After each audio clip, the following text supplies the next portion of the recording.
Il est 8h30. Merci de passer cette matinée avec nous. Nous sommes le lundi 5 juillet, immédiatement la revue de presse israélienne relayée par Radio J.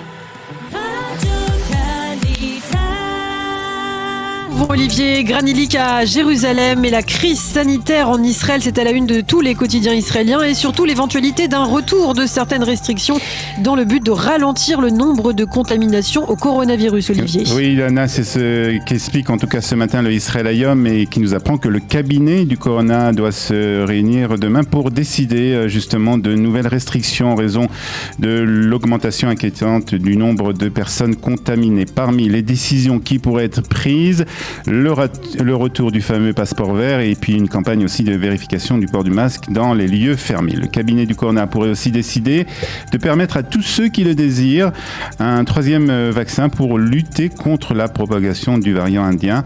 Mais le véritable problème, c'est l'aéroport, nous explique le professeur Arnon Afek. Il est urgent de s'occuper du retour des Israéliens de l'étranger et le Maariv nous apprend de son côté qu'un centre de dépistage du coronavirus va ouvrir aujourd'hui à l'aéroport Ben Gurion. Il sera capable d'effectuer plus de 2500 tests par heure.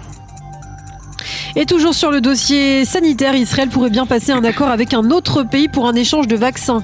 C'est ce qu'explique ce matin le Haaretz avec le ministre de la Santé Nitzan Horowitz qui a reconnu qu'il était en pourparlers avec un pays pour échanger son stock de vaccins Pfizer, dont la date d'expiration est prévue à la fin du mois, contre une livraison future destinée à un autre pays. Le ministre de la Santé a refusé de nommer le pays car les discussions sont toujours en cours, mais selon certains médias, il s'agirait de la Grande-Bretagne.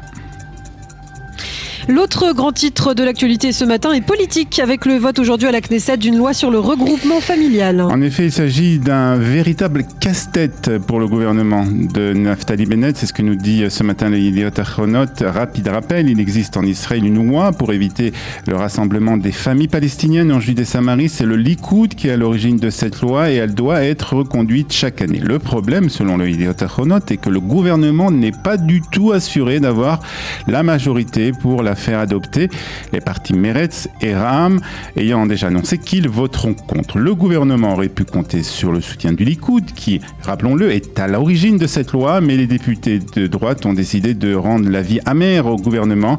Il se pourrait qu'ils votent aussi, eux, contre cette loi.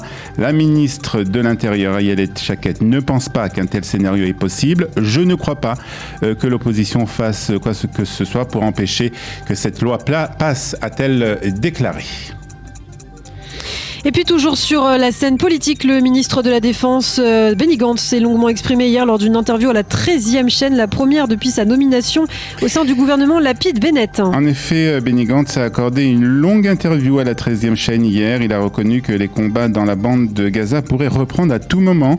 Gaza est un lieu très sensible. Nous savons qu'un incident stratégique peut rapidement mener à une détérioration de la situation, a-t-il déclaré. Puis un peu plus tôt, dans la journée, Naftali Bennett a déclaré, lui, qu'Israël continuerait de répondre avec force à toute nouvelle attaque depuis la bande de Gaza.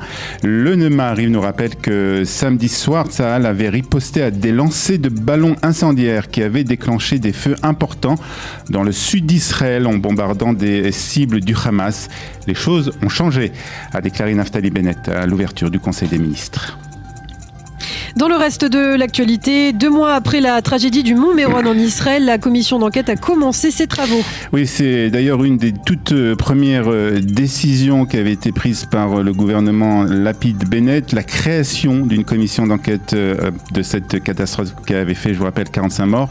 L'Israël Hayom explique que dans le cadre de son enquête, la commission entendra les personnes ayant approuvé la tenue de l'événement et que la reconduction de la responsabilité de l'État pour certains des lieux saints sera examiné. Le comité a fixé un délai d'environ 1 mois et demi, au cours duquel le procureur général Avichai Medenblick doit soumettre tout document contenant des recommandations d'amendement dans le domaine de la sécurité des lieux saints.